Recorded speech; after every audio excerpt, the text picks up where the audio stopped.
Hello and welcome to yet another episode on Ask Pastor Nesh. And please don't forget to subscribe. Subscribe to my channel, subscribe to this channel. The other day I was talking to a friend of mine and I was sharing with them, telling them of my first kiss. And I was telling them that I received my first kiss when I was very young, about 10 years or so. Then as we talked, I was wondering, where did this girl learn these things from? And this friend of mine pointed out something that really rang a bell in my mind, that she must have been taught by an older person.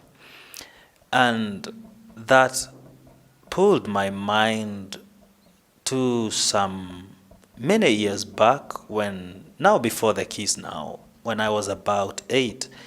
And I remember that my first encounter with homosexuality was with my uncle, one of my uncles.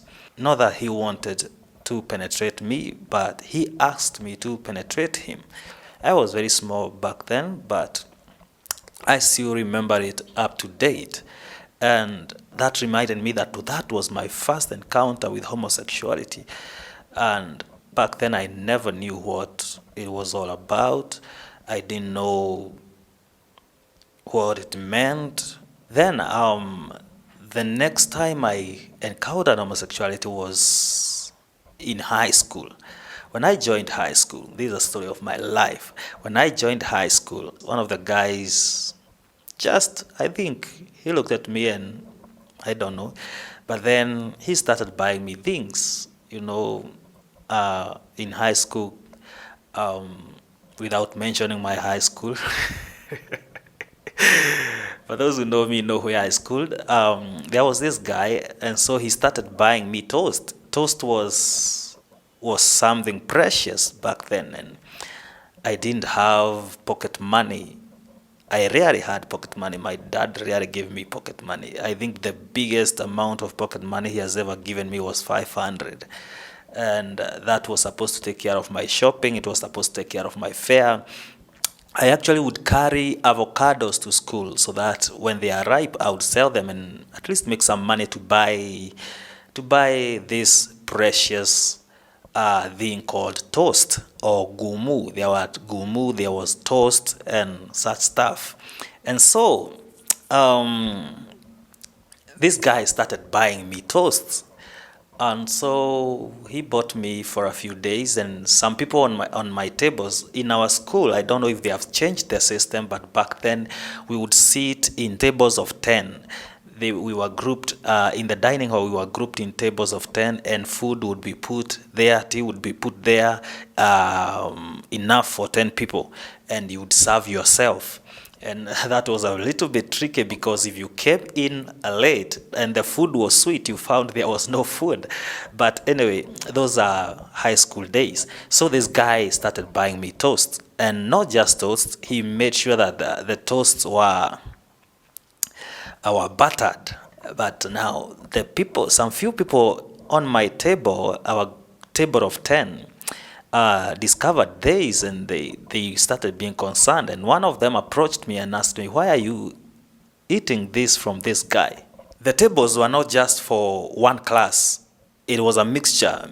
They made sure that each table had a Form 1, had a Form 2, had a Form 3, had a Form 4, or few of them. You see, it was a table of 10. And so some of the bigger boys told me, do you know that guy? That guy is not just buying you toast.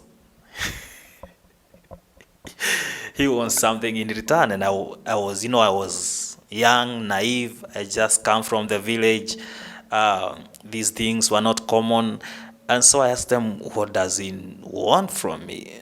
They told me, no, he's after you. He's after you. He wants you to be his. He wants you to be his girlfriend, in quotes. And I said, what? And they were asking me, are you like that? And I was telling them, no, I'm not like that. I don't do that. I'm not like that. They told me, if you are not like that, then you must start refusing these toasts from this guy. And so that's what I did. I refused. I started refusing the toasts from the guy. So then Fast forward, so the stories were there. I could hear people saying, oh, so and so. I was in an all-boys high school. There were no girls. The only girls we had there were teachers and stuff. But so I would hear people saying, oh, so and so, do this with so and so. And that's about it. But then after high school, I started working. I got a job somewhere and started working. And then my next door neighbor was very good to me, very kind. I didn't have things in the house. I didn't have much of the things. I only had a bed, a stove, about these pans, cooking pans, 2 plates, 2 spoons, 2 cups. Everything was in 2. I don't know why. My dad bought me everything in pairs. I think he said, if you get a visitor, but don't get more than 1 visitor. But so this neighbor started being so helpful to me. I actually didn't have even a mattress. I had some few inches mattress that I came with from high school. That's what I was sleeping on. But then he offered to give me a mattress. He offered to give me a table. He offered to give me so many things. And in my naivety, I was, yeah, good. Thank you. You're a good man. Then, only to discover later that he wanted something in return. That was my third encounter. The moral of the story is that the people nearest to us are the ones that may mess us the most. And one thing I've learned in life is that nothing is for free. Nobody just gives you things for free. They give you things expecting something in return.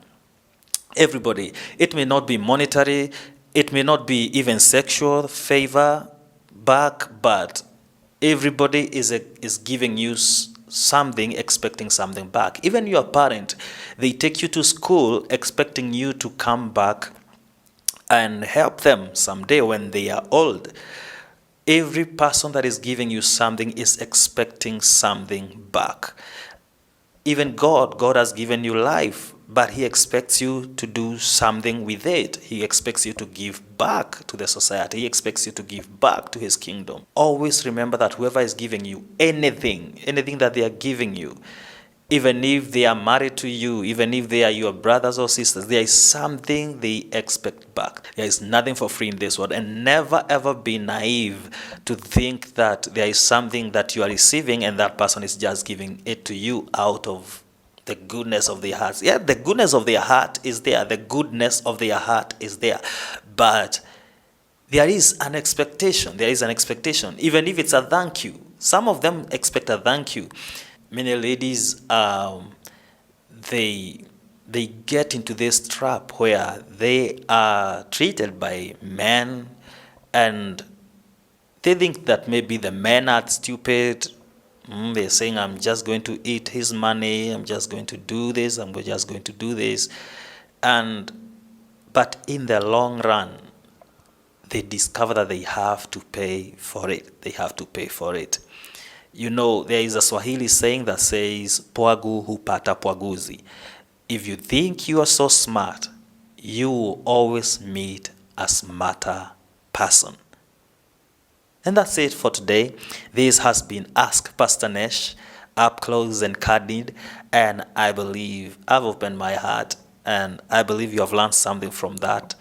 And above all, be very, very careful. This world is full of people that don't always want the best out of you. Don't forget to subscribe to my channel, follow. Let's keep this chat going on. God bless you. Until next time, shalom and keep the faith.